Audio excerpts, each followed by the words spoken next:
আহিরি একলব্যকে বলেন, রাগটা কমেছে? প্লিজ আর রেগে থেকো না।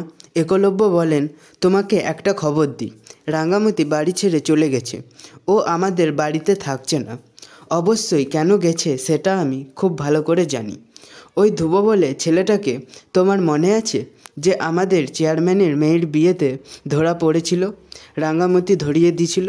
সে জেল থেকে পালিয়ে গেছে।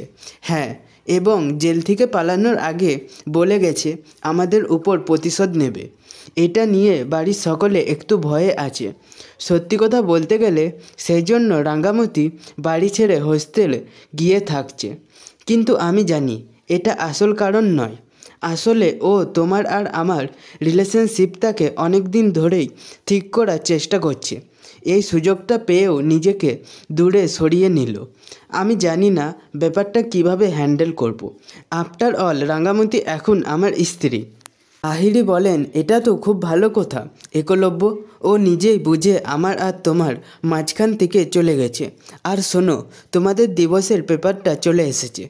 সেই কথা শুনে একলব্য খুবই অবাক হয়ে যায়।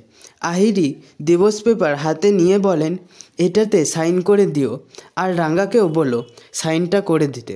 আর রাঙ্গা যদি সাইনটা না করতে চাই আমাকে বলো, আমি করিয়ে নেব। আমি কখনো তোমাকে কোনো ব্যাপারে জোর করিনি, কিন্তু আজ একটু জোর করছি। দেখো, আমাকেও তো আমার ব্যাপারটা বুঝে নিতে হবে, তাই না? প্লিজ তাড়াতাড়ি সাইনগুলো করে দিও, আসছি।